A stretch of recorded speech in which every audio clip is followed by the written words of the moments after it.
Hello, and welcome back to Writing with Witches, the podcast where two witches, a dragon, and a cat, because he's down here, uh, start talking about writing.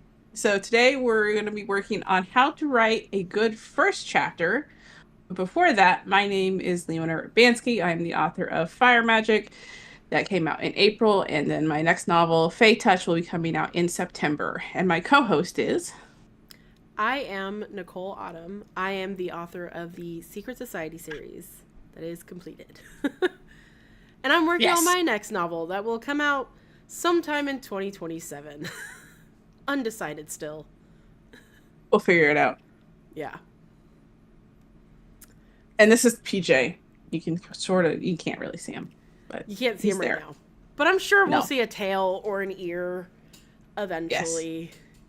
I have no doubt. He wants his belly rubbed right now. I don't understand. So for book news, I am still working on my Casper novel. I am over halfway.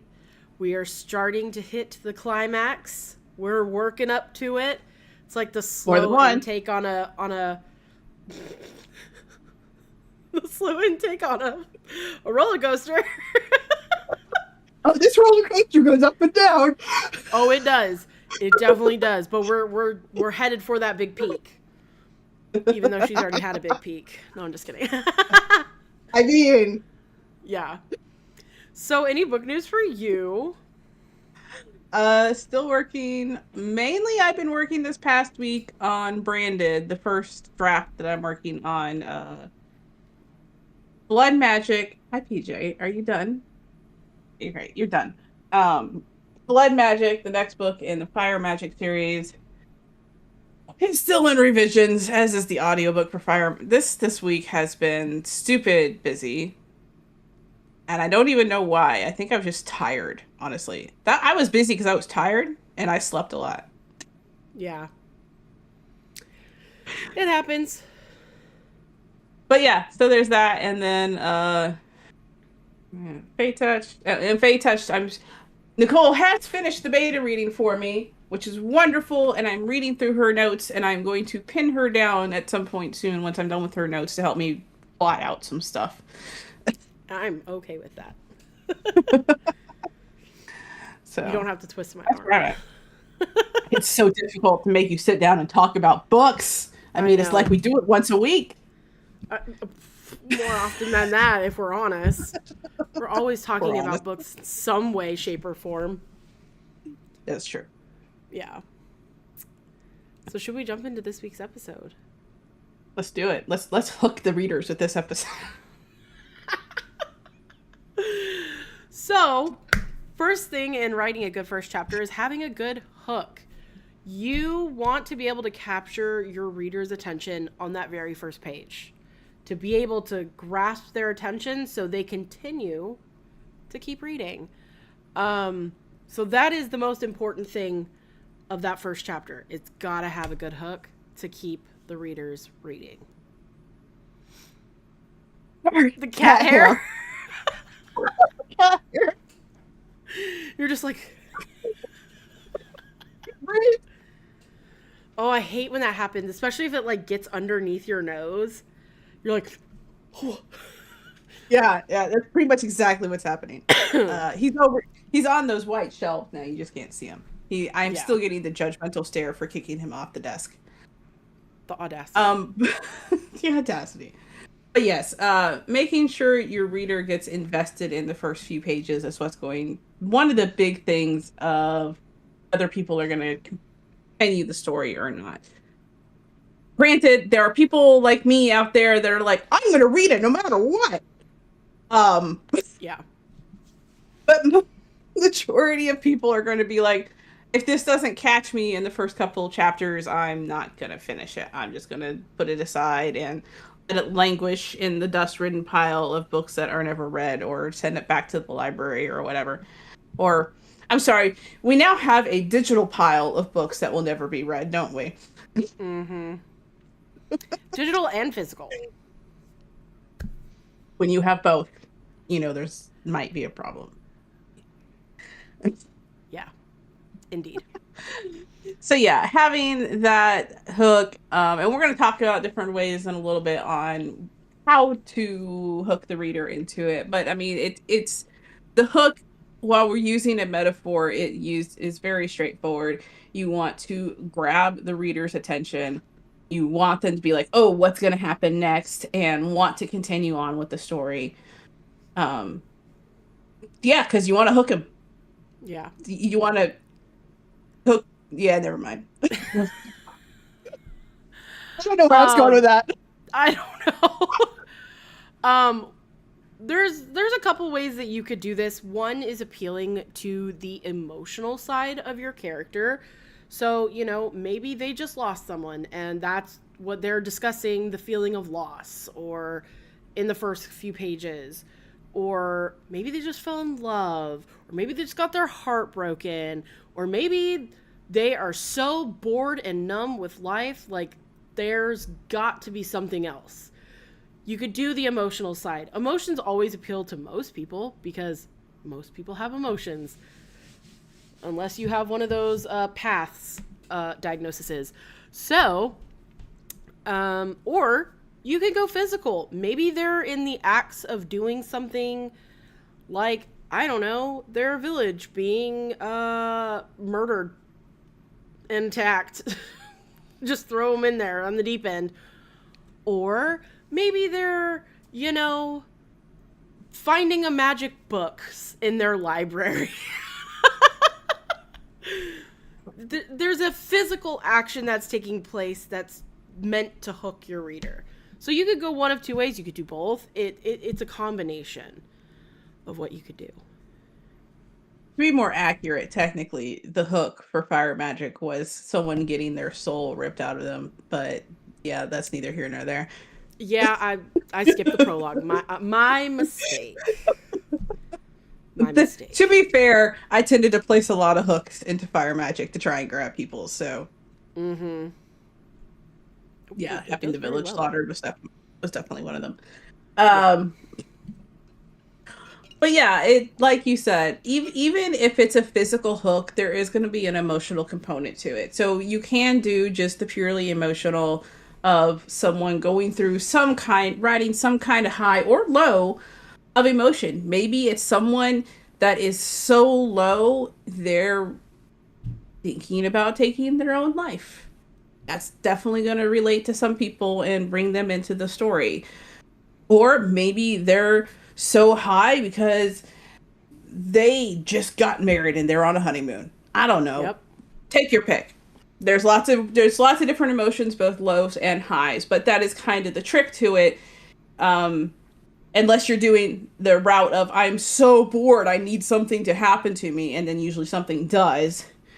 Most of the time, the emotional hook is going to be some kind of high or some kind of low, because it's the big emotions that the readers are looking for. And like you said, on the physical, there's all kinds of examples on that.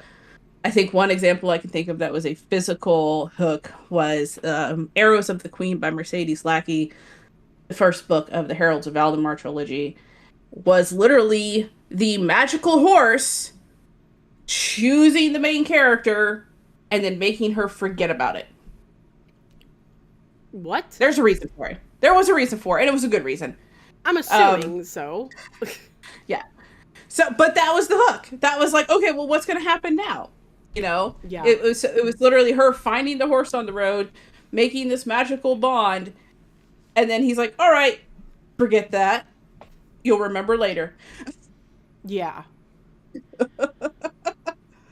That definitely would have got me out. I'm like, what the fuck? Now I gotta know what's going on. Why did they make her forget? Oh, don't worry. When I get my deluxe edition of the Heralds of Valdemar trilogy, I'm sending you my old one so I can make you read it. You're like, here, you have no excuse not to read it now. I will add it to your dust-ridden pile of TBRs. Oh, it's sitting here. I'm slowly making my way. That made me think of the song. As you are reading the new book you just bought. Well, I've had this for a few months now. Oh, you did? Okay, I thought you just bought it. Yes, this is not a new one. This is one I've had for a few months. So I am working on my Okay. TBR. I pulled from my TBR shelf. I promise. So we'll then talk about types of hooks because there are two that kind of are the main go-tos. You can use the slow hook. These are the ones where you get to know the character first before anything crazy happens. It's to help invest into the character itself. So I feel like this is going to be more your character driven novels versus plot driven to really capture the reader. Not saying that there isn't a plot, but it's going to be more character focused. So you're going to probably get dropped in on their day-to-day activities of what's happening to them before shit hits the fan. So you're going to have that slower introduction to the character, maybe some side characters that they may come in contact with, or what the whole purpose of where they're at kind of situation. So I know with I want to keep bringing up the one I'm working on, but I can't yet. No one knows what you're talking about. Yeah. Exactly. So like the order, she is literally in her library. She's dusting, she finds a book, she calls her friend to get information. It's something, it's slow, it's building, you get some background, some history to get you invested in the characters themselves before, again, shit hits the fan. And while there's a lot of fast hooks in fantasy because they want to draw you, we're going to talk about that in a second. But a slow hook in fantasy is still a good idea Mm. because more than anything, fantasy needs world building. It needs for you to be able to understand why when the shit hits the fan that's a bad thing. Mm-hmm. So a slow hook in a fantasy world, if it's not an obvious thing like someone's dead, you know, if it's this messenger coming up and saying so and so has crossed the border, why do we know that's a bad thing or a good thing? And using the slow hook gives you the opportunity to build that up, to kind of give some context of the world that they're in and um giving you time to invest in that character's emotional state. Yeah, I agree. I'm glad. No, you're wrong. I'm just kidding. Fine, I'll just stop the recording. um, yeah. So, especially in fantasy, I feel like the first chapter is always world building in some aspect, especially if this is a high fantasy where the entire world is different. There is no Earth. There is nothing that we know of this world. So introducing like characters and the world that they live in a slower pace is going to fill the world out, but you run the risk of large exposition dumps that way. So be careful how you do that. You don't want to just be explaining the world the first chapter because you're going to lose a lot of people unless there is something just so crazy unique about your world that everyone's like, I just have to know what this is now. Which, don't get me wrong, there are definitely books that do that and they can do it well. And they're like, what is happening? I need to keep reading because this is crazy.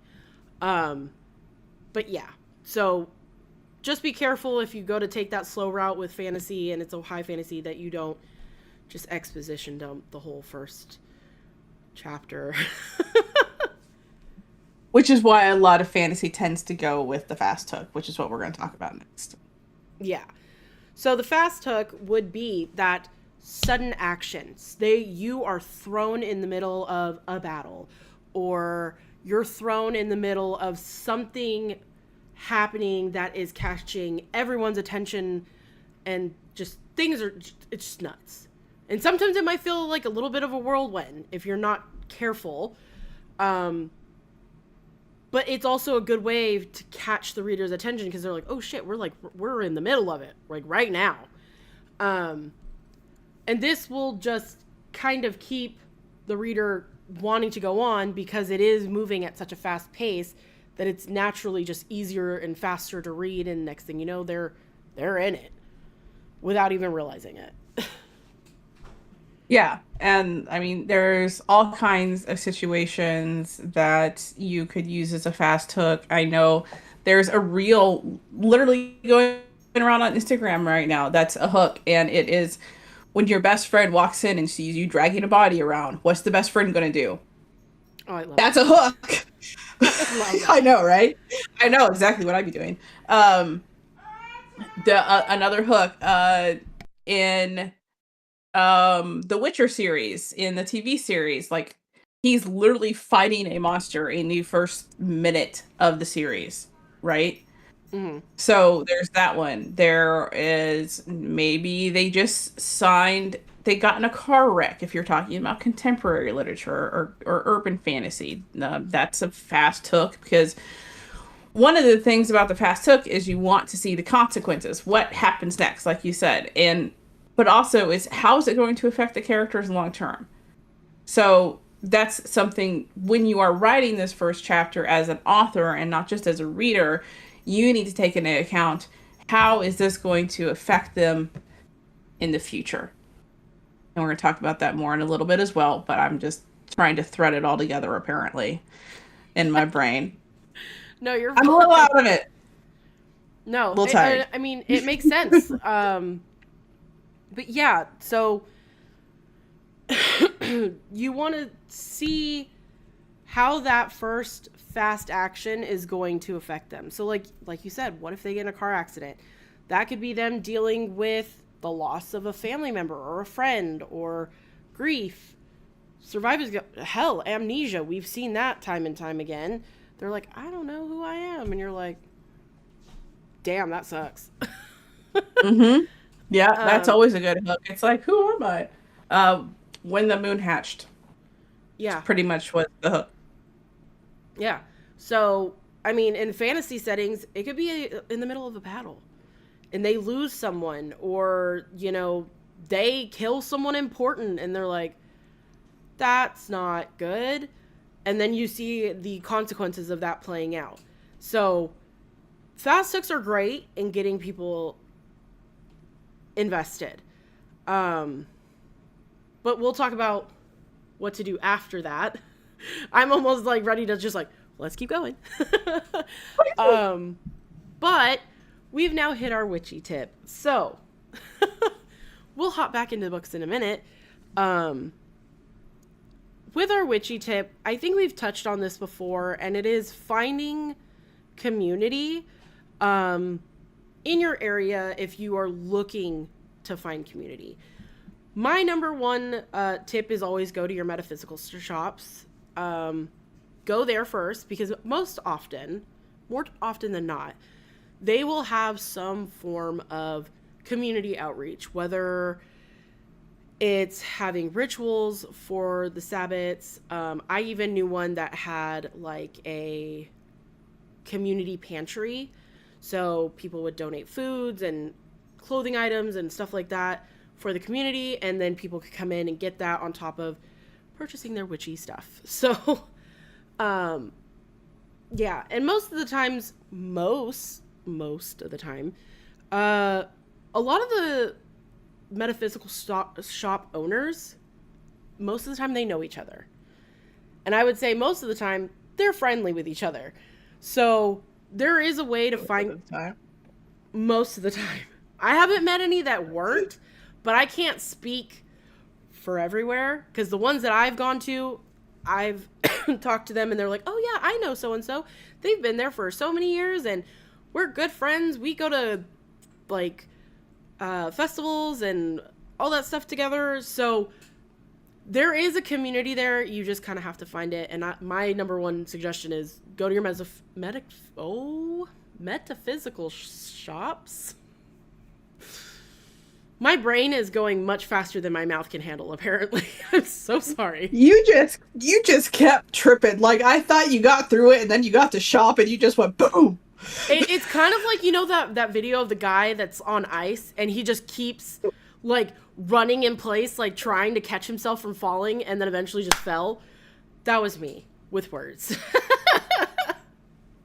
Words are hard. Yes, they are. Okay.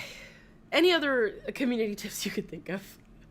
My number one finding community tip specifically is the internet because there are a lot of more than you would think official councils, organizations, groups out there. There's a lot of regional stuff as well as national, and the ones that are national do tend to have regional sects or groups that you can join. Um, I know for a fact that there is some kind of pagan council in my area. I've never joined it. I'm a solitary practitioner for the most part. So, but I also know that there is, the Order of Oviates, Bards, and Druids for the Druidic community, and that's a national group you can find on Facebook. They do also have a um, official website you can go to. Um, and yeah, I'm sure there are other groups out there that if you don't feel like you want in-person community, if you're like, hey, I just want to be part of a group where I can talk to people, Facebook groups. I'll promote. There is a group on Facebook if you're new to witchcraft called Baby Witches. Has a lot of good info, a lot of good instructions, a lot of good practices. They are good moderators on that group. There's also, like I said, I'm sure there's regional groups out there that you can find. If you want in-person groups, or again, going to the metaphysical stores in your area for sure is a good way of finding it. And then, you can be like me and just randomly find other witches that you don't know they're a witch until you're like, hey, just so you know, I'm a witch. And they're like, oh, me too. The way, I swear to God, you're like collecting friends that are witches like they're freaking infinity stones, because holy shit, the way you'll just tell me stories like, oh, I met this person today and they're also a witch, and I'm just like, how the hell are you finding all these people that are just like witches just everywhere you go? I'm like, you draw them like magnets. Holy shit. Like attracts like, I guess. I don't know. That's the rule, right? Yeah. I know a long time, not, well, yeah, now it would be a long time ago. There was something called like Witchvox online, which would help you connect to like other witches in your area or just online community. But it seems like it's gone now, which kind of sucks. So yeah, if you're looking for specifically online, there is Facebook. I would also say there are a lot of online covens that use Discord. So just keep your eye out for things on like social media, especially your witchy practitioners. If you find someone that you really like resonate with and like you typically like vibe with their like what they're telling you and stuff like that, and if they have an online coven or something like that, there is that option as well. I know there are several big influencers in the witchy community that have their own covens. Sometimes they're paid for, sometimes they're not. Sometimes it's just, like I said, just a Discord group. But there's all kinds. And always, when you are finding people on the internet, do be careful. Use discernment. Do your research. Make sure people know where you're at if you're going to go meet up with a group. Mm-hmm. And I say this for any community, any group. I'm not specifically talking about witchcraft because I am a witch. Why would I say that? But just be careful. Make sure you know who you're talking to. And like you said, use discernment. Treat the internet like you treat a dating app. Be careful. And don't go alone. There are bad apples in every group. Yes. Regardless of how well to do they are, there's always bad apples. There's always someone that's looking to take advantage of others. So be careful. Don't just, oh, well, they're witches. It must be safe. No, no.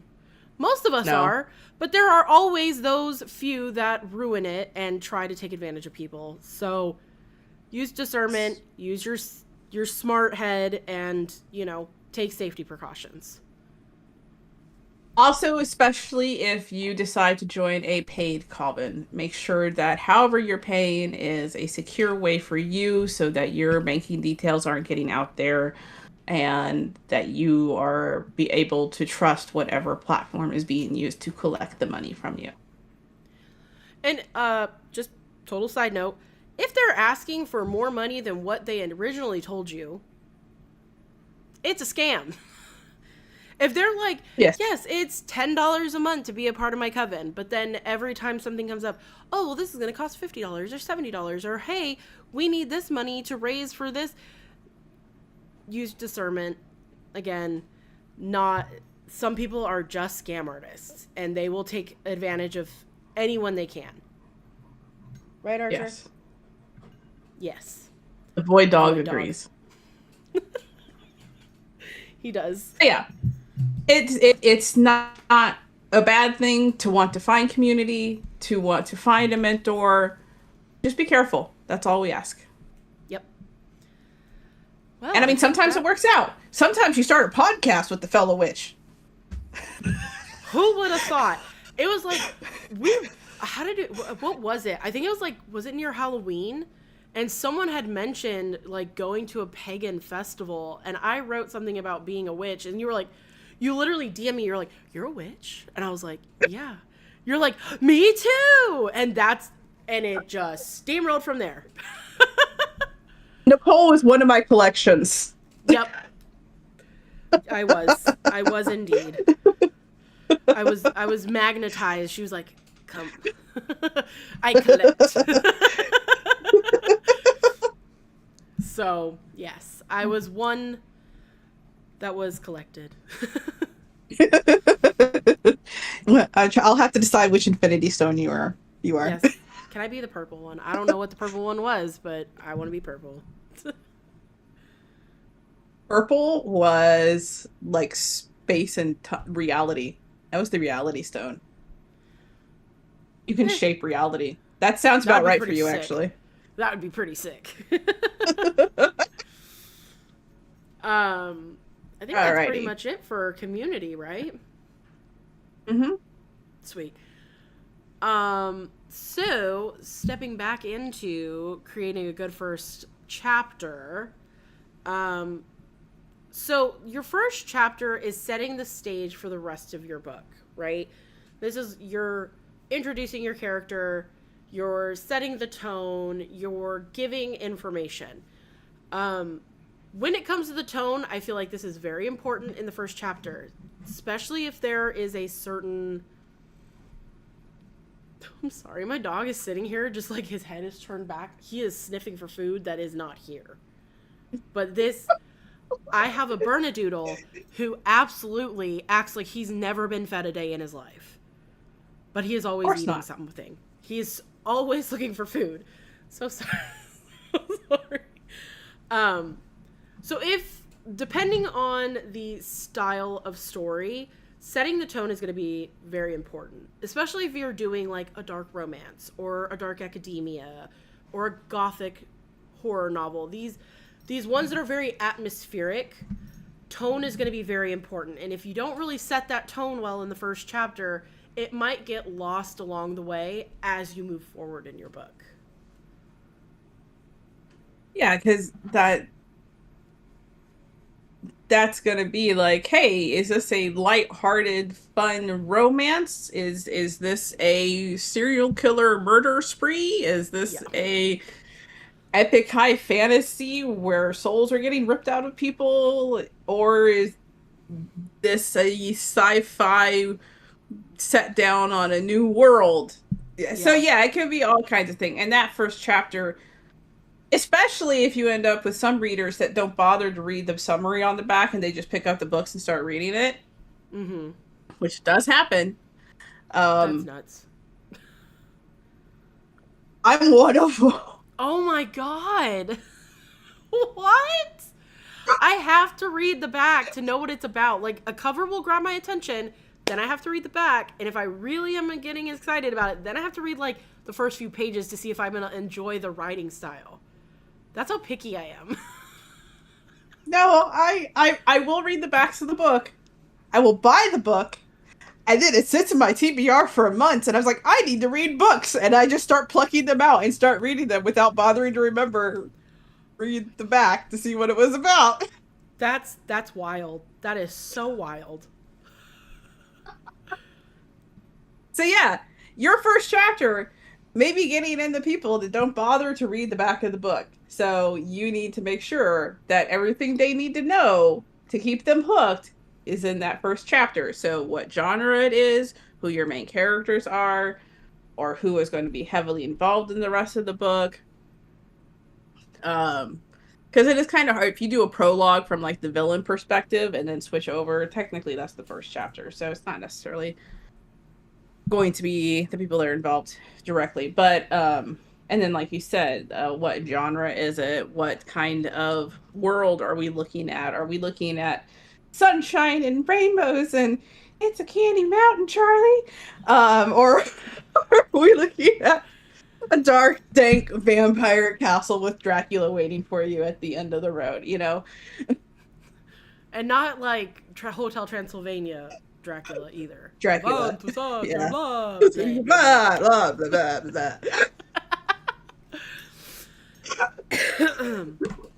Yeah, totally yeah. agree. Yeah. Anything else? I didn't want to cut you off. No, no, you're fine. Go Okay. ahead. I was just gonna say, also, it depending on the hook you choose, if you decide to go with a fast hook, you do not want to start with a fast hook and then the rest of the book be a slow pace. You can always start slow and build high. Going the opposite way isn't really effective, and you will likely lose readers along the way because they're expecting this fast-paced, action-packed book because that's what they got in the very first page or the very first chapter. So when you go on further down the line and it's slow paced, not a lot is happening, the action's not there, likely it's going to fall flat on its face, unfortunately. So keep that in mind when choosing a hook. It's like Nicole trying to say metaphysical shop. Exactly. Started out great, fell flat right on my face. So yeah, like I said, you can always start slow and build up. Going the other way, not a great idea. Mm-hmm. Yeah, and there's nothing wrong with having a book that is slow paced. Mm-hmm. There are definitely you're going to lose some people because they want that fast pace in the book, but there's nothing wrong with having a book that goes a little slower. You don't want it to drag and be boring slow, but there's nothing wrong with taking your time and moving through the story at a steady pace versus doing roller coaster wee like I do. But like she said, if you're going to do a slow paced, you don't start with the car wreck. Literally, don't start with a car wreck. Yeah, that would definitely be a little jarring, and then real slow after. And that's like you said, there's nothing wrong with a book that is slow paced. Some people really in love to have those slower paced reads where maybe a character is contemplating life choices or contemplating everything that got them to this point, or these introspective novels that, you know, really make you think.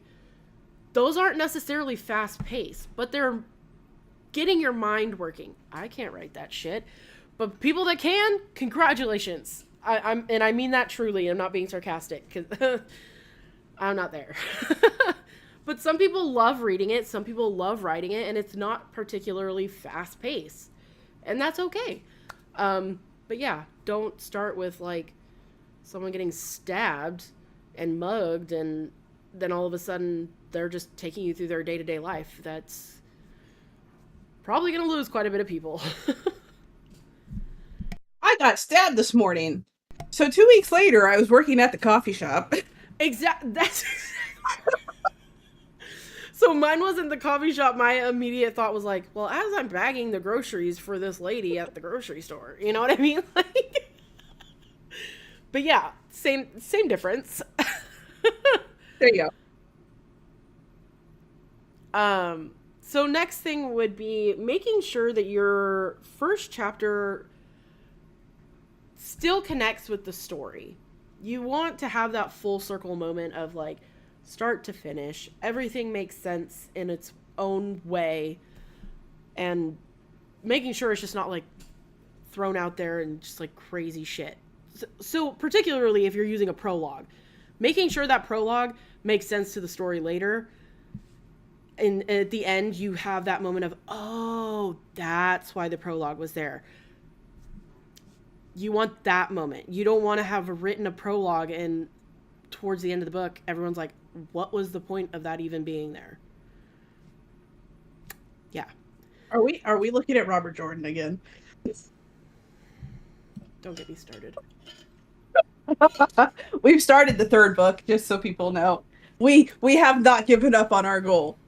We have not. It's really slow. The prologue to The Dragon Reborn was repeating exactly what happened at the end of the second book.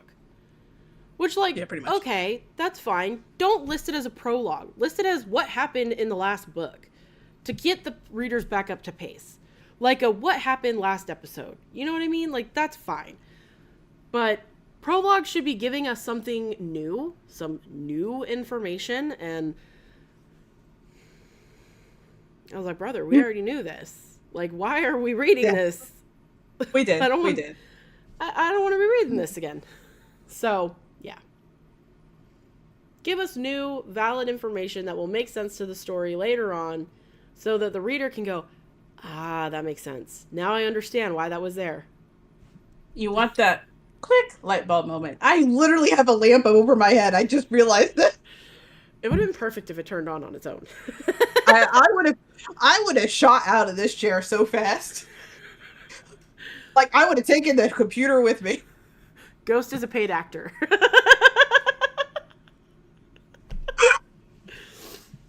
Yeah. So yeah, light bulb moment. That's what you're aiming for. You want all of the little clues that you have built throughout the book to suddenly make sense and connect that first chapter to the rest of the book. Yeah. If you're doing something that's like set outside of the normal story. Mm-hmm. Even if you're not doing something that's set outside of the normal story, whatever happened in the first chapter needs to be remembered. You can't just be like, I got stabbed this morning and never mention it again. That's not okay. You need to have the consequences of the story of the first chapter to show up in the rest of the book. Yeah. Why did they get stabbed? Who stabbed them? Are they okay? Did they live? Did they die? Is this a story told from a ghost point of view? Do we know that? All these questions should be answered by the rest of your book. Not just 2 weeks later, I was bagging groceries. I'll tell you what, if I was stabbed, I'd be telling everyone I possibly knew, and I'd be bringing it up every second. Did you remember I got stabbed? Like, I would be obnoxious about it. People would be so annoyed with me.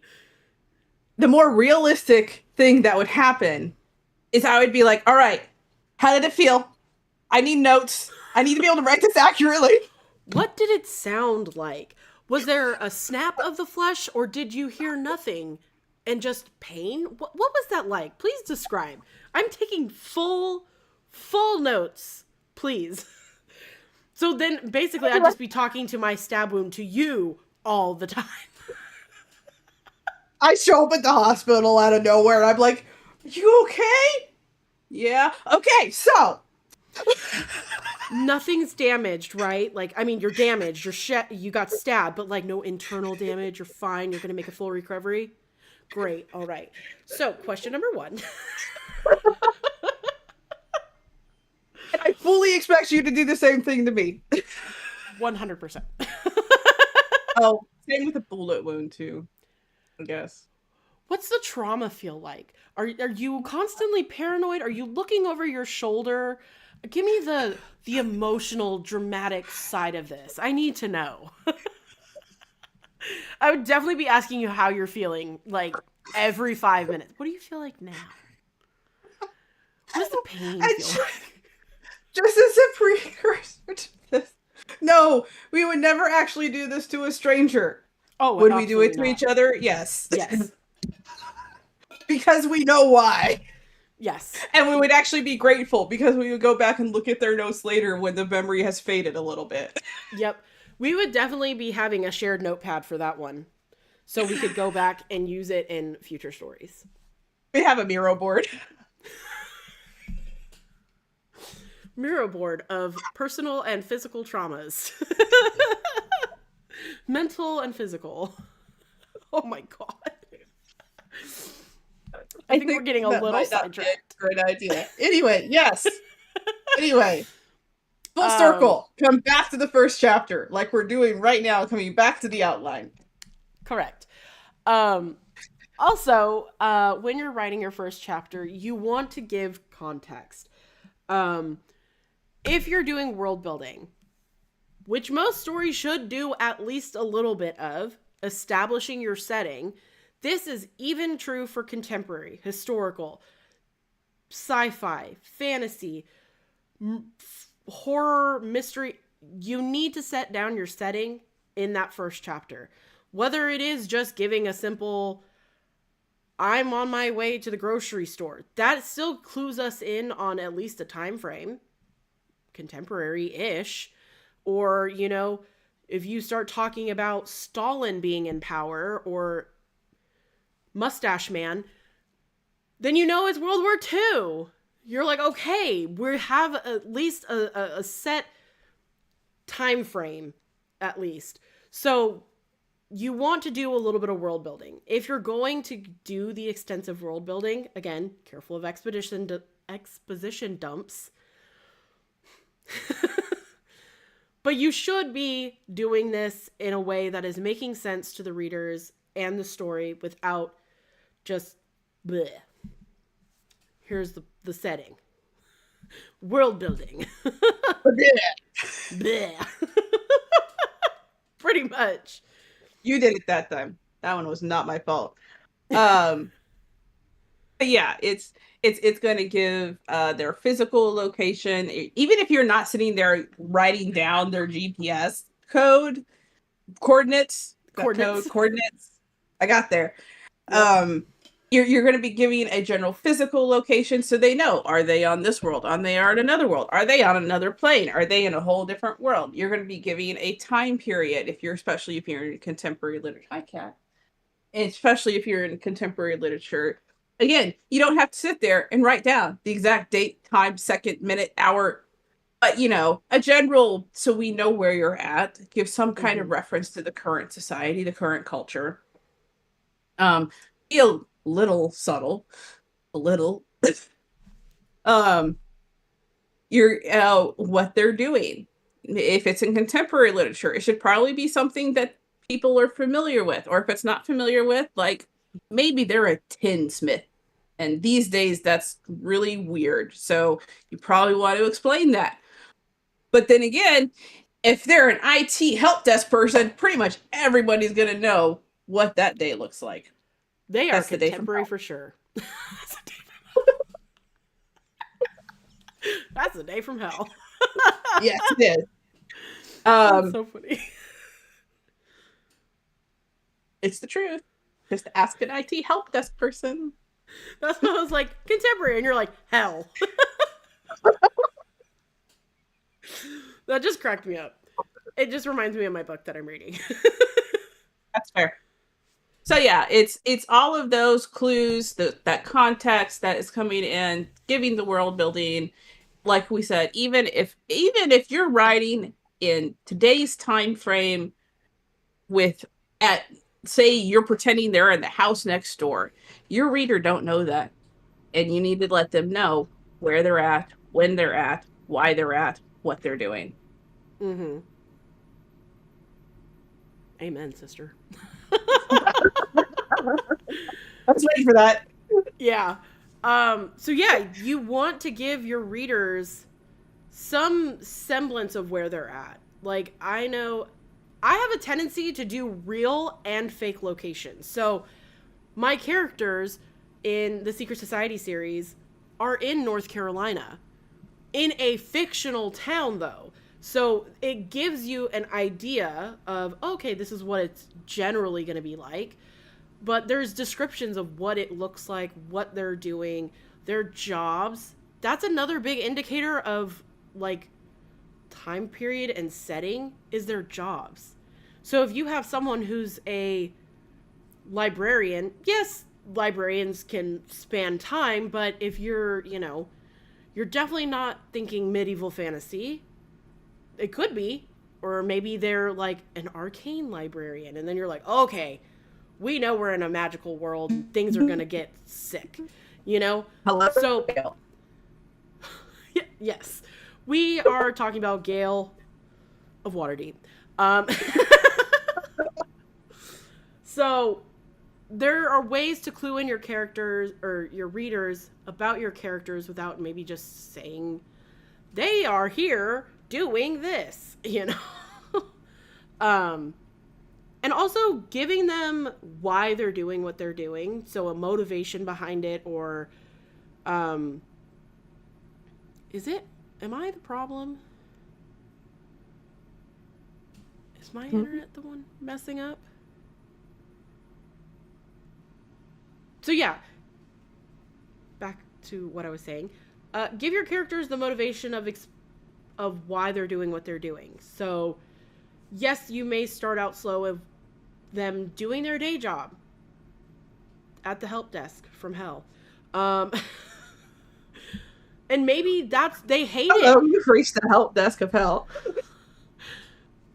That's literally what this book is all about. It's amazing. But maybe they absolutely hate it. Maybe they hate working their day job and they need a change of pace, and maybe they quit their job. They just up and quit. There's motivation there. There's some type of backstory there that's going to lead the story forward, and it's explaining why what is happening is happening. Yeah, exactly. The motivation is the big thing. You need your characters to have that motivation to keep the story going. Because while, yes, we're talking about the importance of writing a first chapter, declaring your character's motivation is also going to carry throughout the rest of the book. Or bad. And that's not to say that their motivation could change. Motivations change all the time. We're only human.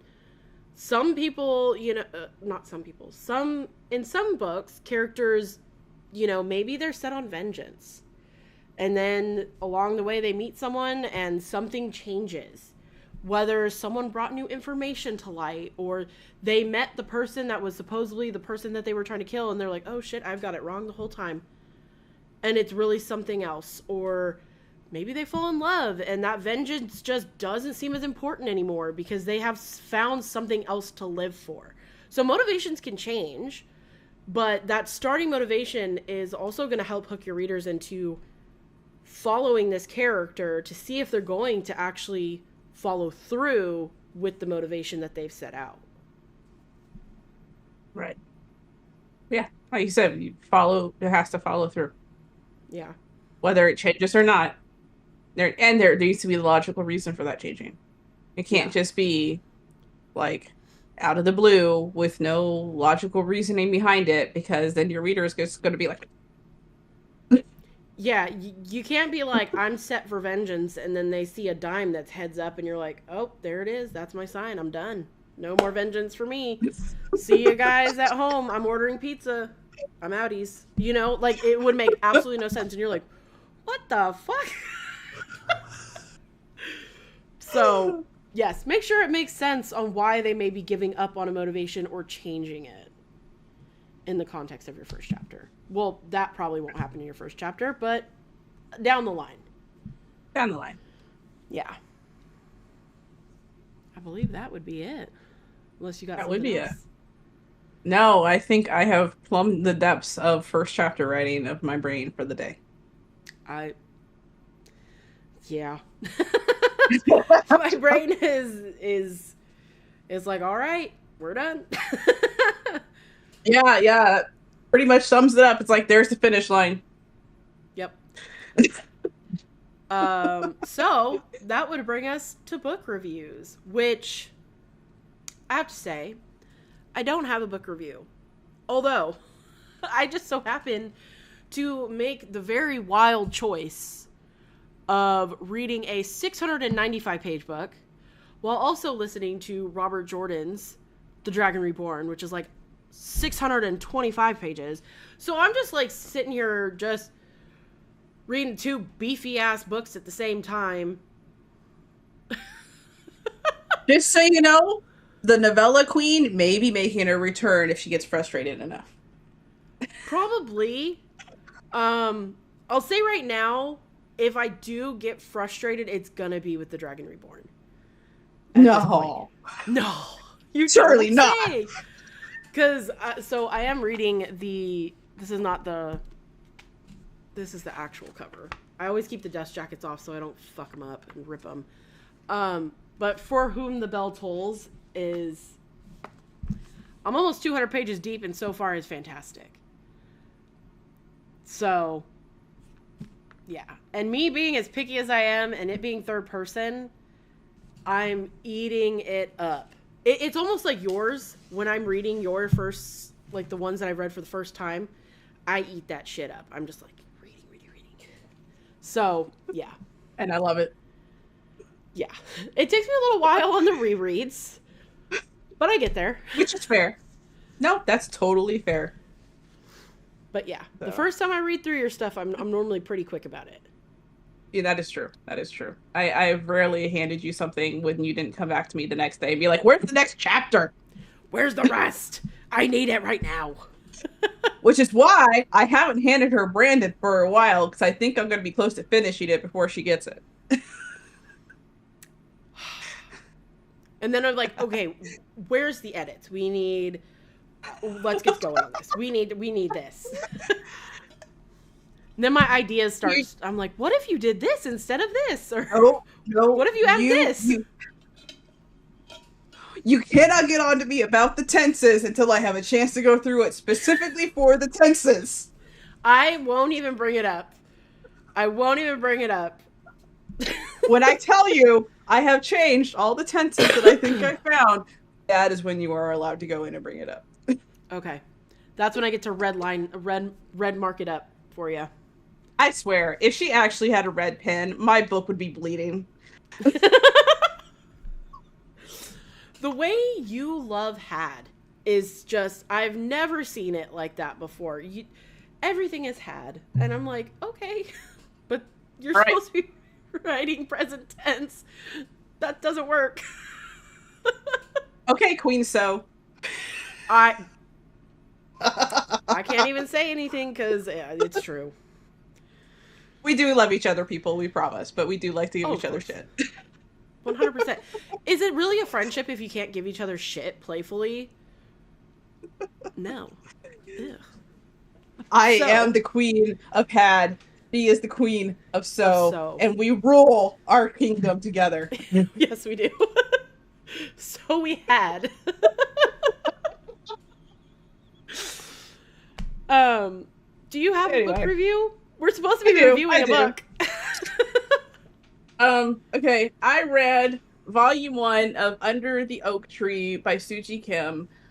This book started as a web novel. This collects chapters 1 through 76 of the original web novel. Oh, wow. You can tell it's written as a serial, which is what I would call a web novel. Mm-hmm. I really enjoyed the first 2/3.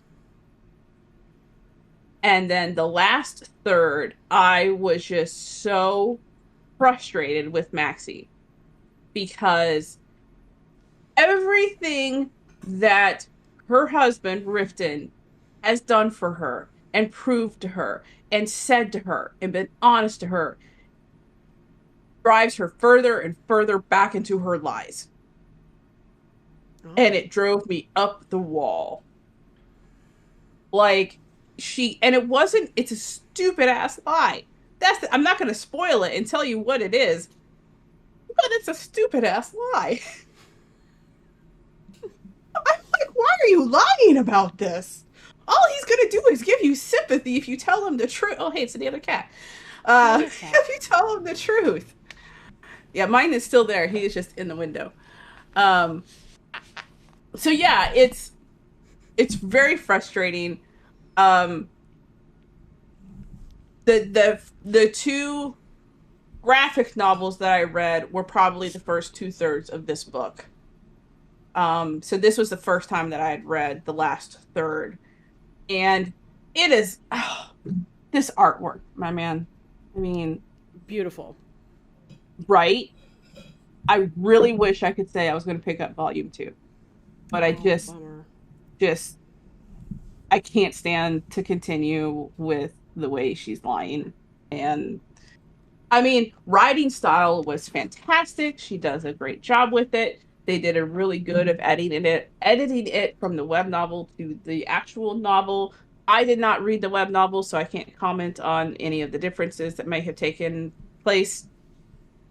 But yeah, I don't want to tell what the lie is because that's gonna spoil a lot of the book. So Okay. you're just gonna have to trust me hmm, if the misunderstanding trope drives you up the wall, this book will drive you insane. If Oh, you're okay. a fan of the misunderstanding trope, you're gonna be cool with it. Mm-hmm. So Yeah, I can't. that's Is my is review. it a misunderstanding or miscommunication, It's or a little bit of it's a both? little bit of both, a little bit of both. Yeah. Yeah.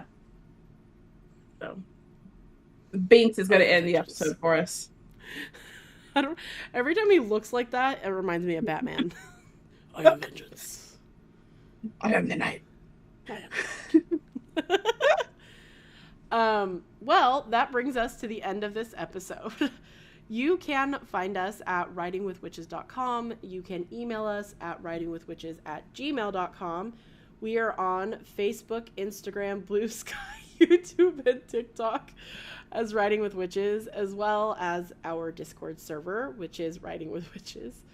You can find me at all the aforementioned social medias as author Nicole Autumn, minus Instagram, which is Nicole Autumn Author. I also have a website that is Author Autumn Nicole Autumn. I'm so distracted by my cat.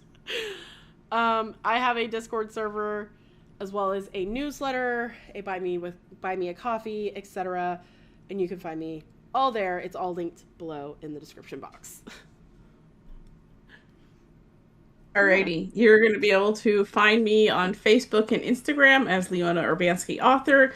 You're also going to be able to find me at my website, It's your turn for the cat hair. You're Yep. going to be able to find me at my website, leonaurbanskiauthor.com. You can sign up for my Substack, which is at leonaurbanskiauthor.substack.com. You can also find both of us at mythweaverbooks.com, where you can find our books, you can find our merch. We are on Facebook, Instagram, TikTok, and also Mythweaver YouTube is putting out the narrated short stories. So those come out the first Monday of the month, I believe, is what we've Yes. been doing. Mm-hmm. So be prepared for that. Uh, yeah, I think that's it. Wow, that's a mouthful. Mm-hmm. Yeah, we've got a lot going on. Check out We do. Mythweavers. Sign up for the newsletter if you want information about upcoming releases, because we pretty much have up until 2027 scheduled out. Mm-hmm. So all of the rest of this year and next year has been scheduled out on book releases. So if you want to stay up to date with that, and if you want information on merch drops and all that good jazz, yeah, definitely sign up for the newsletter. For sure. Yeah. So thank you all for watching and or listening. We hope you have a wonderful week ahead, and we will see you next time. Bye. No, wait, Wait, wait. what? Next episode. Next Oh, episode. next episode. Creating chemistry between characters. Now, bye bye. Now, bye. See you later.